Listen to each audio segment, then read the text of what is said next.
Are you an immigrant looking for a better recipe for living your ultimate American dream journey? Did you come to America to escape persecution? Or as a tourist, a student, for employment, and found America a welcoming place? Or did you make a conscious decision to relocate for a new experience and opportunities? Whatever the case, you have a story. Are you ready to tell yours and have it recorded in the pages of history for your posterity and the world? Was your decision to live in America the best decision you've ever made? These stories and more on this podcast dedicated to you, the modern explorers to America. We feature amazing Nadvigators weekly to share their story, their journey, their challenges and successes, with one goal of helping you to fast track and live your best American dream journey. So what's your navigating story? And now, here is your host, Bassey Simon, with this episode's featured guest, ready to tell their navigating story. Hello, Nadvigators Nation. Welcome back to the concluding portion of our interview with Ms. Thembi Becker. Thembi is an immigrant that migrated from Zimbabwe to Canada with only $5 in her pocket. And we've already heard the story of how she actually got that $5, which is intriguing in it by itself. But she has used that $5 and multiplied it millions of times. And I am happy to welcome back Thembi to the program. Thank you. Thank you so much. Mm-hmm. So the last time we were talking about the things that we should do. We talked about being able to educate ourselves. We talked about being able to ask questions. We talked about being able to have the bigger whys. And that is way better. When you have your bigger why, you are able to achieve a lot of things because that is what is going to drive you. So, and then you also mentioned that you have to remember sort of where we came from and be able to think about how we could do things. But let's get one more fun part of another thing that is a little bit fun before we go into the difficult stuff, like tackling difficult questions here. So I know that when the first time we came to this country, what were some of the biggest challenges that you had to face in Canada when you got here? I mean, I know you talked about some of them, that you dreamt of getting several cars and send some home. And within 2 months, that would be amazing. And that was fine. But what were the other challenges that you faced? For example, some of the challenges that new people face is being able to integrate, being able to communicate so they could be understood. I mean, we can list so many here. Everybody's challenge is different. But what were some of your challenge and how did you overcome them? I think for me, there was a lot of mindset issues. And I think this is a challenge which a lot of us as Africans deal with, because you come home, you come from Africa where you feel that if you have a job, life should be easier. Yeah. But then life doesn't get easier being here. It actually, if anything, it gets tougher. There's a lot of emotional challenges which we face. And I don't know if I would call it depression, but it's more of the loneliness right. in a new country where you can't talk, you've been speaking your language for 20 years, and all of a sudden now you have to speak a different language. You have to speak in English. And you have to communicate with people who don't get you. And there's a big cultural difference. Like I could say to my sister something, but if I say it to someone here, another girl, it will be interpreted differently. So there was a lot of that, a lot of those challenges. And then you start wondering, is it me? Am I wrong? Is it about me? Or these people are just weird? So you kind of just start, and that's why I think it's so important, especially when you first arrive, to continue surrounding yourself with people like you, to help that transition easier, because it is so hard coming in to just try to transition into the Canadian system, coming in from the African system, because we have a different culture altogether and we have a different mindset. And the emotions of just not having somebody who really understands you, who gets your jokes, because our jokes are completely different than the jokes they have. So when you have somebody who really gets your jokes, it can be an emotional drain. I think those were some of the challenges. For me, it was even worse because I had left my daughter back home. And so I had those emotions of dealing with will I ever see my child? Will she ever know me? If I ever see her, will she know who I am? So I think it was really mainly the emotional stuff more than anything else. Physically. And I want to add to that actually with the physical aspect. Even though we feel that when we come here, life is going to be easier, there's more work. The work here is physically demanding compared to the jobs we did back home. So we also have to be careful not to go into that position where we are physically and mentally exhausting ourselves by thinking we'll ever have enough money. Because I can tell you, I worked 2 jobs. I did it. I did the 2 jobs and I never had more money. If anything, I started shopping more. So that's so true. Yeah. So try to avoid this exhausting yourself to think you have to work 2 jobs so that you can finally catch up, because you'll never catch up. And the problem with working 2 jobs and making more money is you end up spending and sending more money back home, which as we all know, you'll never send enough money to Africa. Never. Never. That's true. Wow. That's so good. I think I just want to take a detour and talk about this for a few minutes, because I think some of the challenges that I see personally for all these years I've been here, I happen to be one of those that have a different kind of way of thinking too. And we see a lot of people that define the success in terms of how much money that they have. And you've rightly said, you can have 3 jobs or 2 jobs or whatever. But the bottom line is that even if you have those, you might not even be able to enjoy those things because you're outside working all the time and you don't have the time to actually enjoy the things of life that you actually end with this stuff. But I think maybe some of those things could come from when we come, knowing where we came from, and all of a sudden we find ourselves that we could get some of these things easily, so to speak. And some of us kind of go into a situation where we take more than we can get in a way. And then the only way to make it work is to now start running around and working 4 or 5 jobs to get yourself situated, because you have all these obligations that you found yourself into. It seems you have a lot to speak about that. I want to speak to that. I remember when I was a student, I was a nursing student at that time. And I used to love going to Future Shop. It was called Future Shop. I don't know if it still exists. It's like Best Buy. Yeah. I think it shut down a few years ago. Anyways, I used to love going there during my break because it was right next to my college. And I used to go with a friend of mine who was Filipino. He was a Canadian-born Filipino.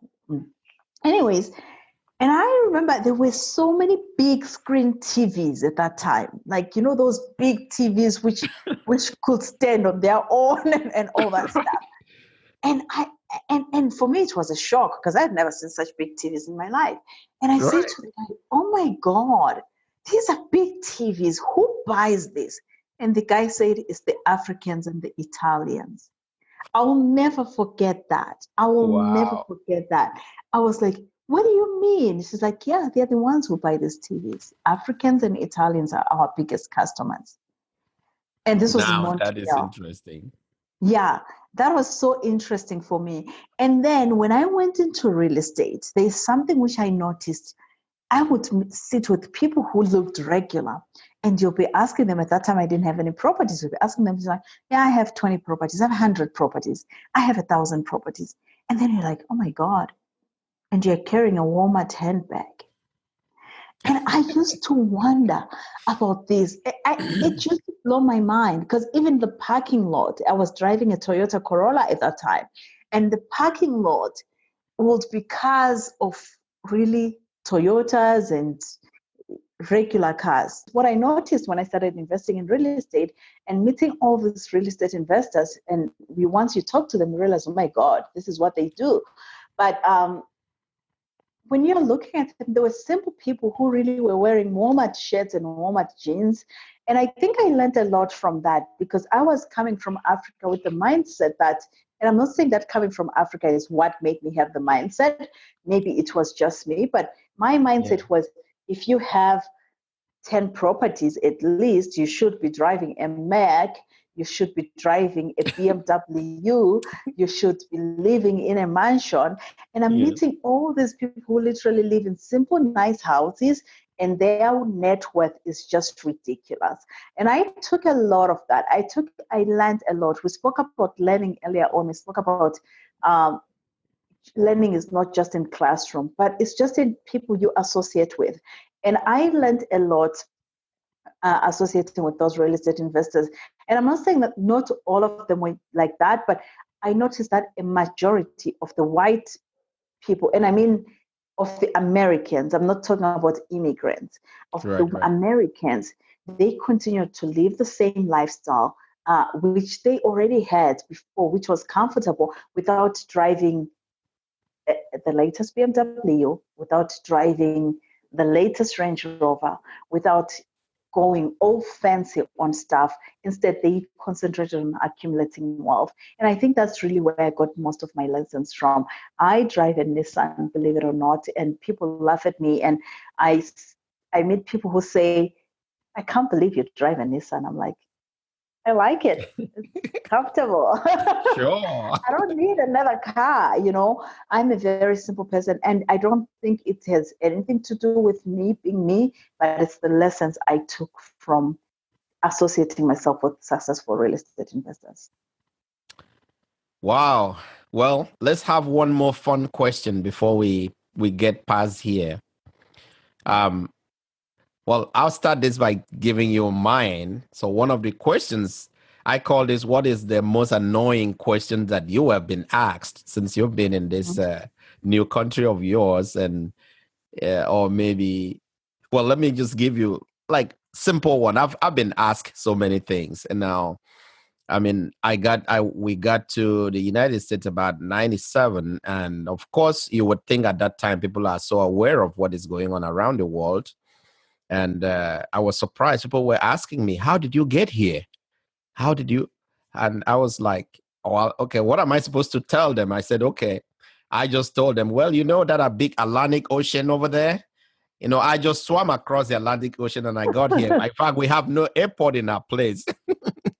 and they would be like, they'll roll their eyes like, is that really true? I said, yeah. I swam across the Atlantic Ocean. You didn't hear about that in the news? Anyway, so I'd like to know some of your most ridiculous questions that you received, or annoying questions, if I might ask that.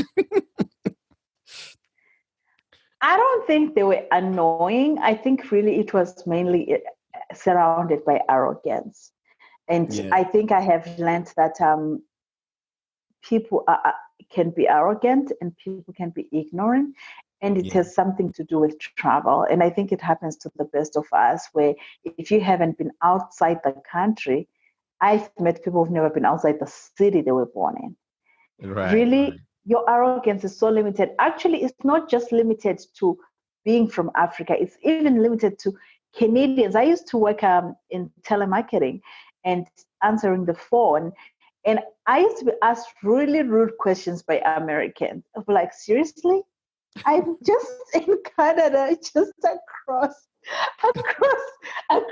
you.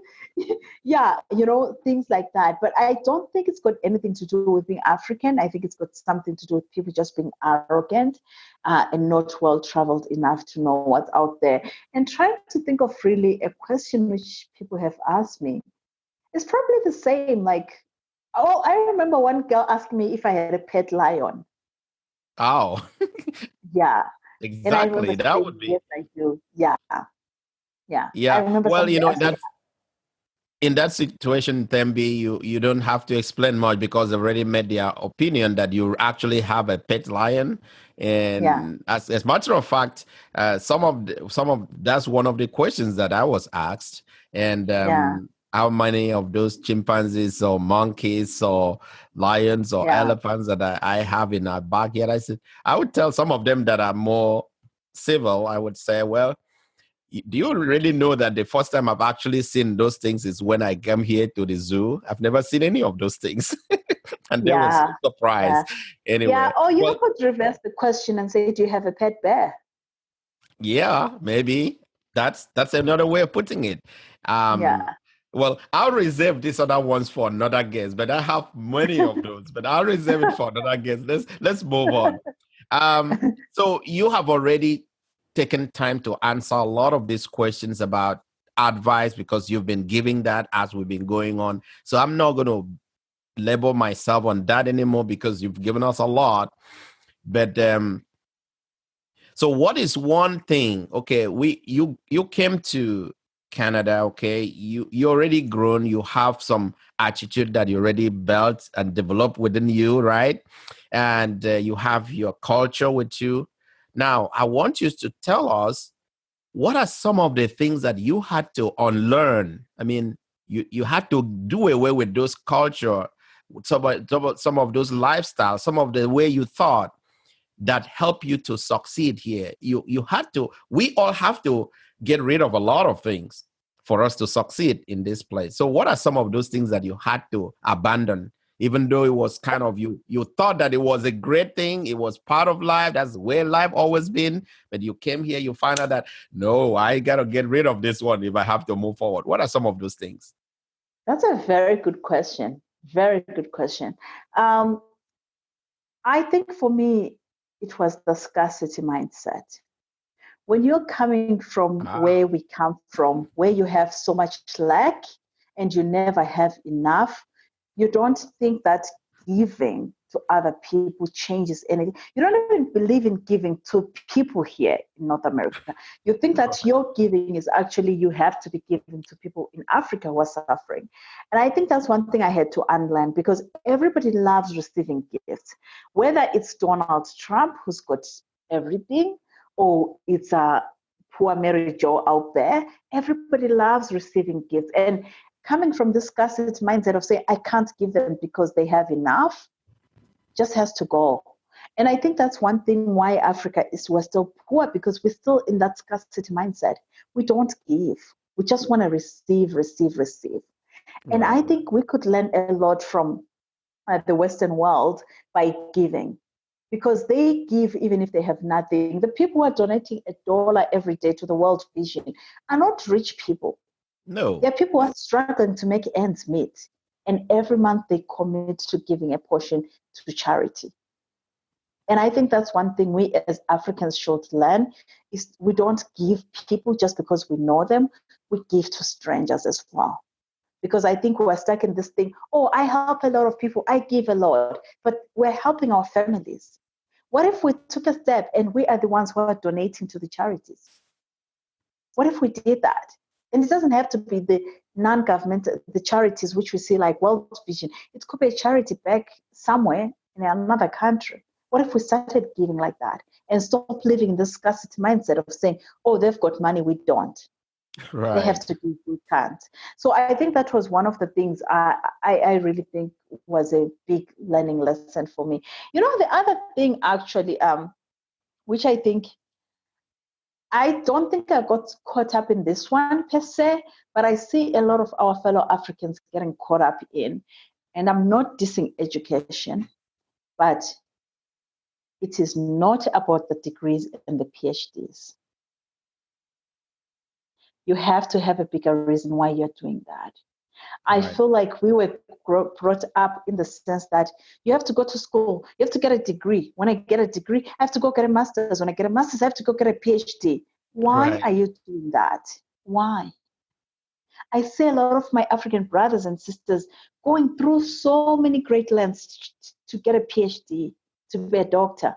What is the deeper reason behind that? I'm not saying people shouldn't do it, but just take a step back and think, why am I doing this?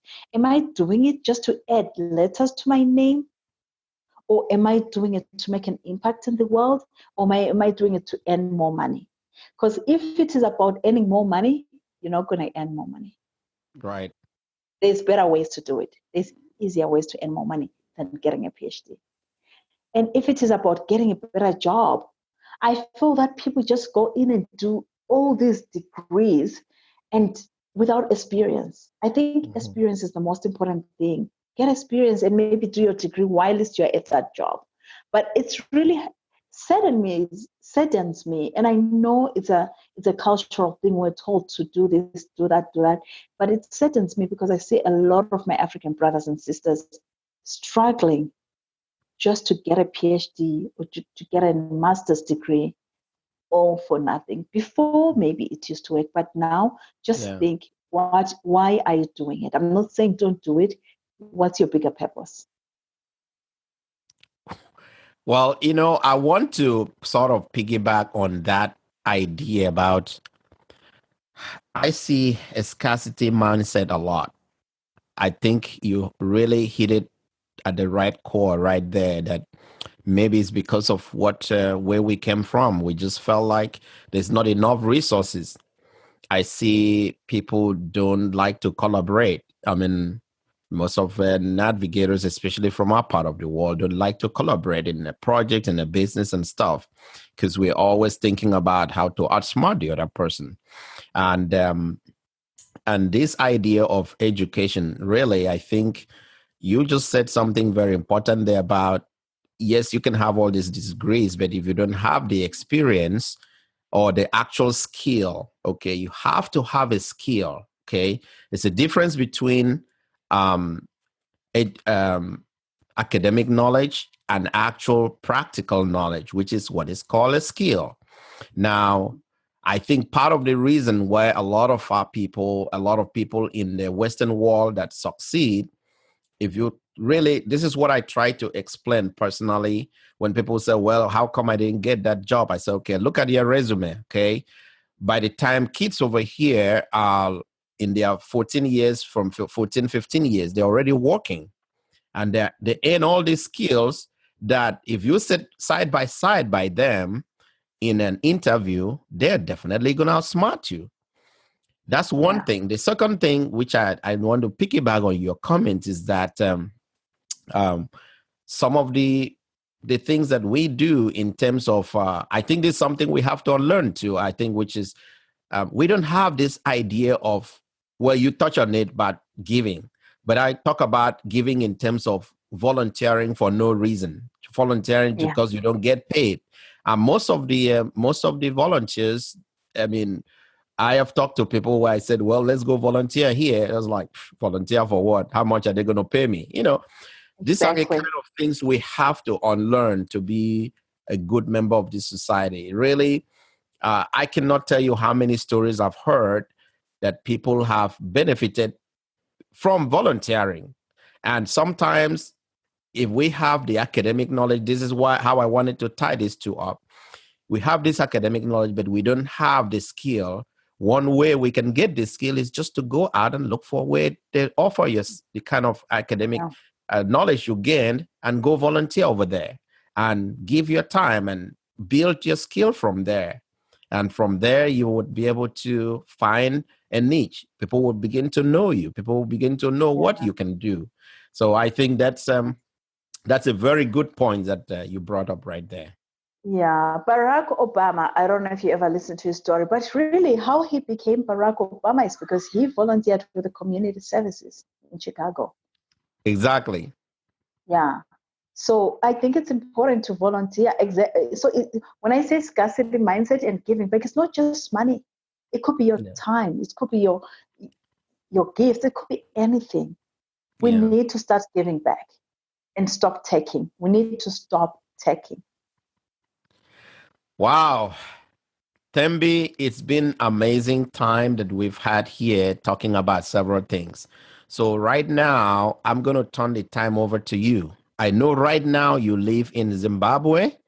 Although you have a dual uh, living condition, which means you can live in Canada anytime you want, but you choose to live in Zimbabwe right now.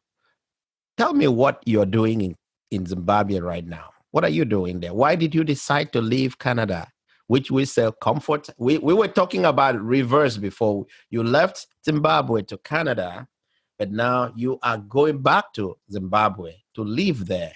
So you mentioned that in the beginning. So now tell us, what are you doing there? Yes, so my purpose and my bigger why is to empower 1 million women by 2025. I'm hoping that the number will exceed, but right now it is 1 million by 2025. And the only way I can do that is to be here physically. I just want to help women in Zimbabwe because I believe no woman should be stuck in an abusive relationship because of money. And I've realized that in Africa, a lot of our women are stuck in abusive relationships because of finances. And so having said that, I decided to start a project where I could empower women. And one of these projects is it's really about empowering them in modern ways. When we hear about women empowerment, usually we're hearing about people being taught how to sew a basket, how to knit another dress, or how to knit a jersey. Those are olden ways. The world is changing. The world is becoming digital. I was talking earlier before we started this interview how we should really hop onto this online world because everything is going online right now. And I hire my team online. And I notice when I'm looking for people to hire, I never see anybody from Zimbabwe. And I thought, what is happening with Zimbabwe? So I decided to come here and teach them how they could be virtual assistants and how they could create income online because I know that works because I have done that. Wow. You definitely defined what your bigger whys is, your bigger purpose and everything. And you are doing it. You are not just talking about it. You have left the comfort of Canada.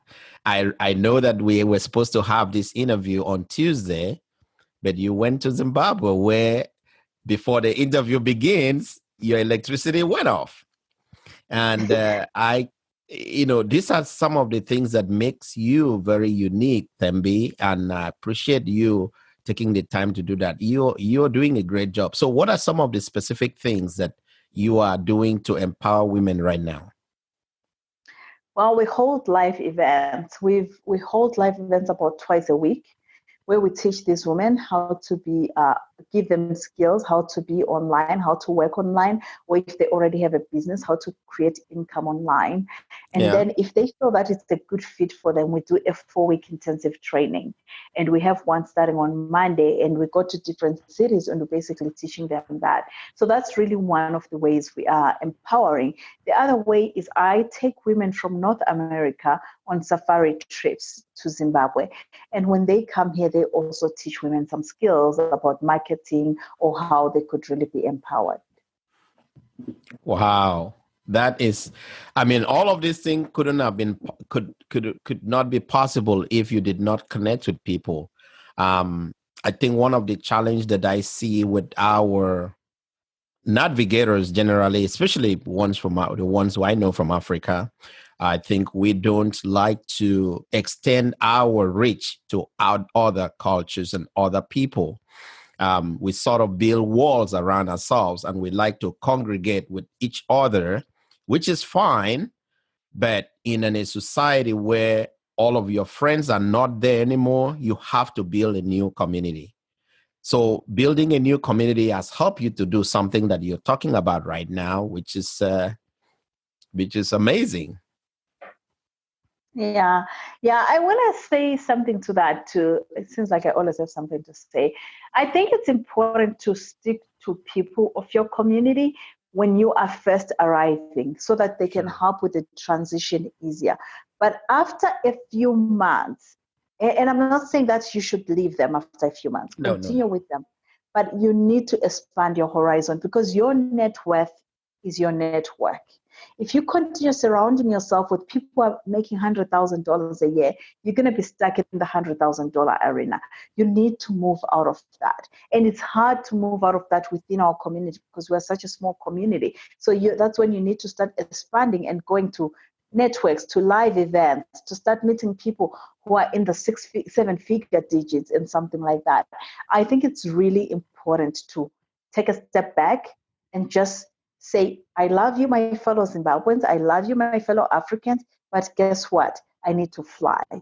And you can't fly when you're surrounded by chickens. You need to just start surrounding yourself with eagles.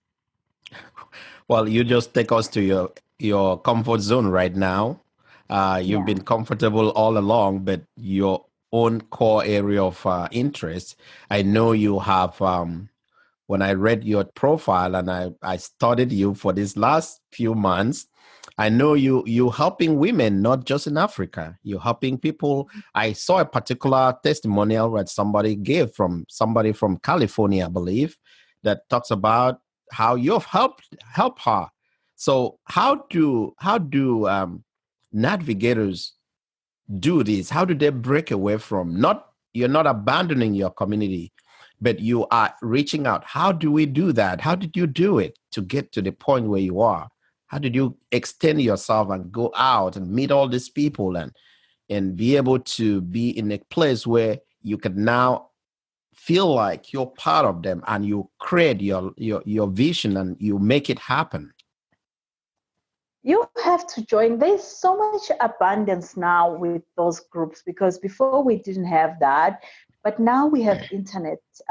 There's so many groups which you can find online, meetup groups. There's lots of meetups. So find your interest, whether it's art, whether it's cooking, find your interest. Join a meetup group in your area. You could start by that.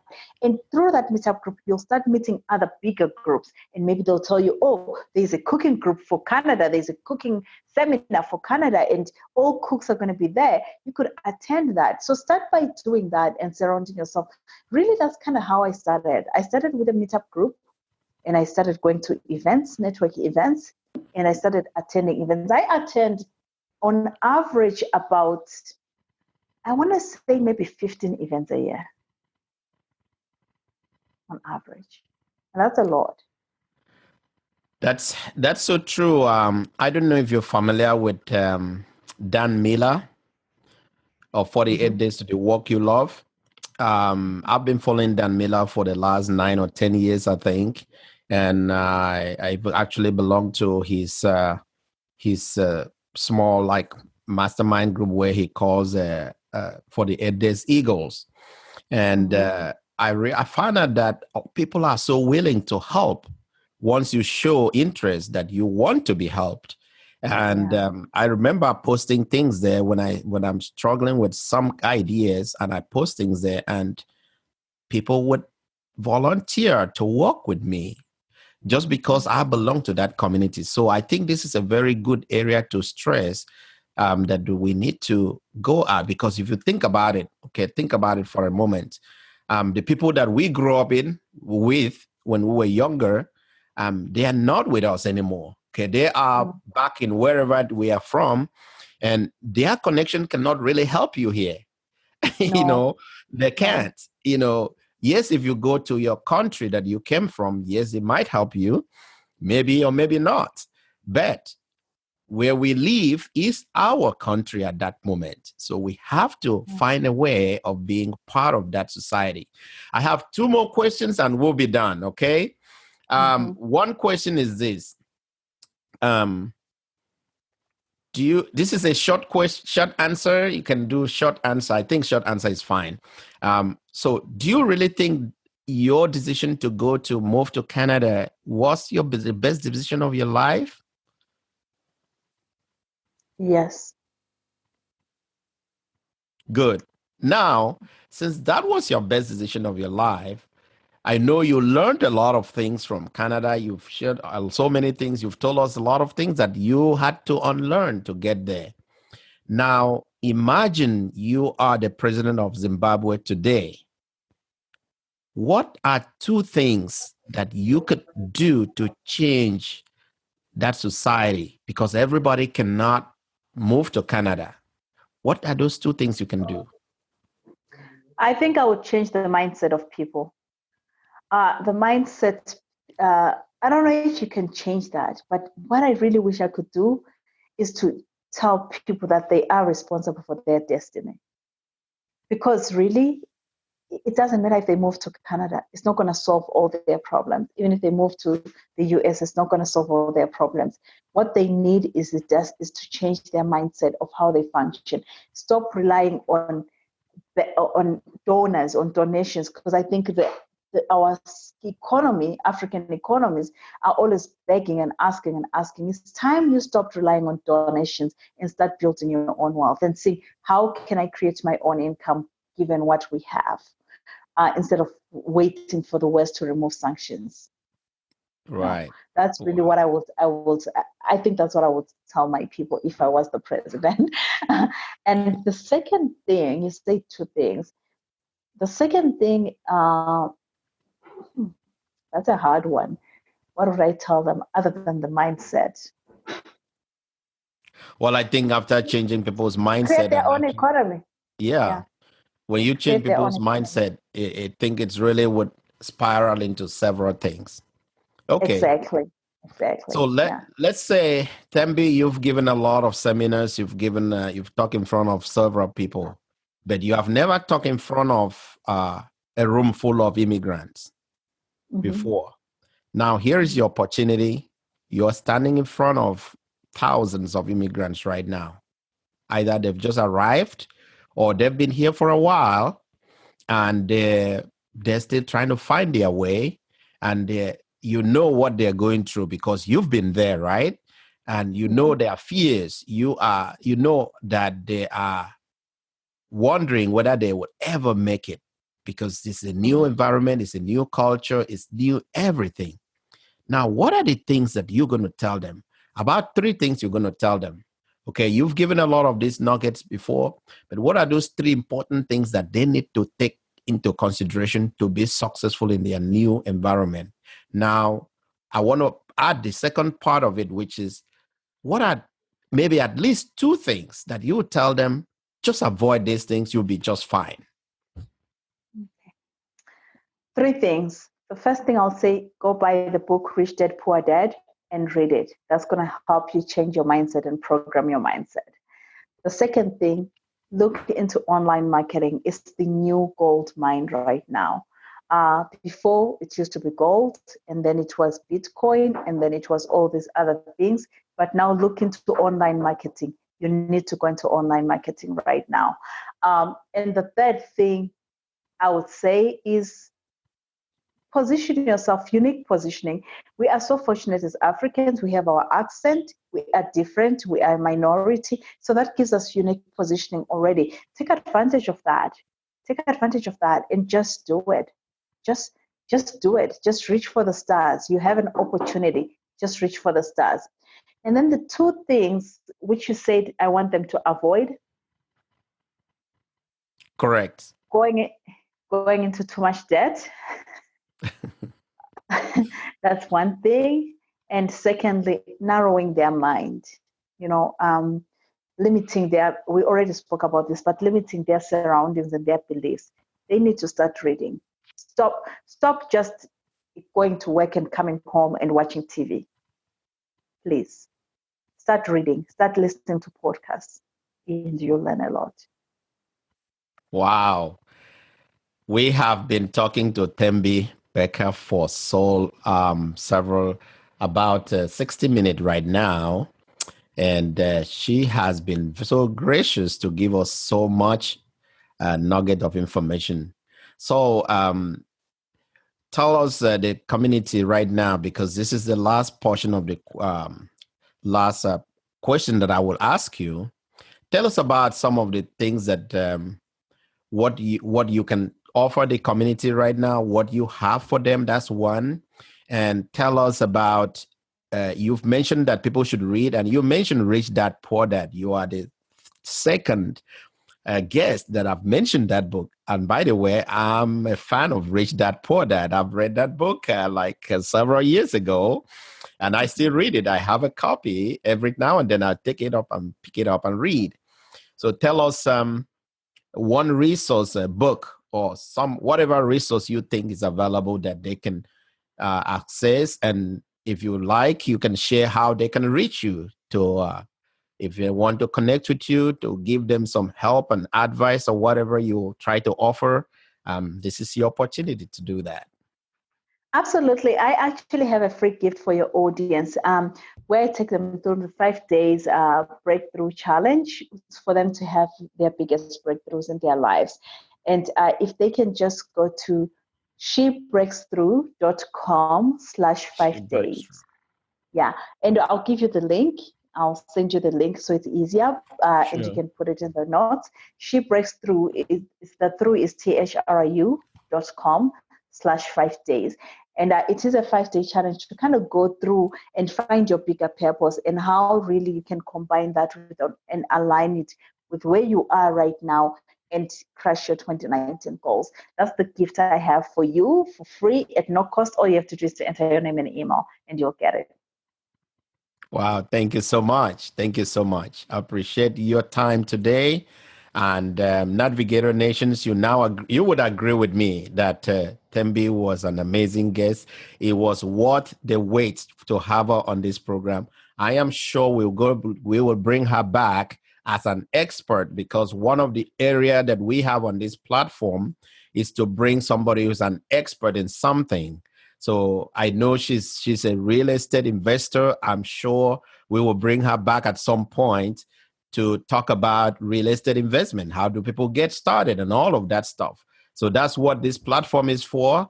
We'll talk about this kind of things to help us basically live our own navigating journey to whatever that success we define for ourselves. So again, Thembi, I appreciate you being on the program. Thank you so much. And we'll look forward to connecting with you in the near future. Thank you so much for having me. And navigators, don't forget to navigate your journey into this country.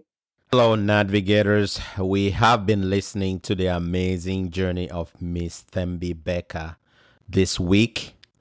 And in closing of this podcast for this week, Miss Thembi dropped several more values and recommended actionable items for all of us. I don't know about you, but I have learned a lot from her wisdom. Now, here are the 3 ideas that Thembi shared with the community. 1, get rid of the scarcity mindset because it will strangle you. There is an abundance of resources, money, and opportunities. 2, start creating your own community. Look for meetup groups locally, attend educational events and seminars, and associate with people that share the same values and interests like you, because your net worth is your network. That is the term that she used. Develop a volunteer and giving mindset. Your time and resources to things you believe in. You do not have to be a millionaire to do that. And giving to your family only does not count as a giving and volunteer mindset. Now, thank you so much for listening to this week's episode and guest. I hope you enjoyed it and you learned a lot from it. Now, since you've made it this far, I will take that you like what we are doing here. Now, what is your navigating story? I would like to tell your story before it gets lost forever. Who knows? Your posterity will one day wonder where their story began, and you may not be here to tell it. Do not delay. Reserve your space to tell your story and have it recorded on the pages of history, because you are the modern American explorer. Now, are you ready to tell your story? send an email to guest@nadcast.com or go to nadcast.com. That is NADCAST.com, and click on the microphone icon to leave a voicemail with your own comical moments of your journey. For now, go listen to the other episodes of the Nadvigators Podcast on iTunes, Spotify, Stitcher, iHeartRadio, or wherever you listen to your podcast. I really appreciate you listening and your feedback and support. Please subscribe while you are there, write a review, and while I look forward to catching up with you on the next episode, remember, none of us is as smart as all of us, and be good to people you meet on your way up. We hope you enjoyed today's episode of the Nadvigators Podcast, Navigating the American Dream with Bassey Simon. For more information about our stories, our guests, or how to get involved and share your Nadvigating story, head over to our website at nadcast.com. That's NADCAST.com for more information. Continue the conversation on Facebook.com/Nadvigators. Don't forget to leave us a 5-star rating on iTunes, Stitcher, Spotify, or on your favorite podcast listening platform so others can find us and enjoy the show too.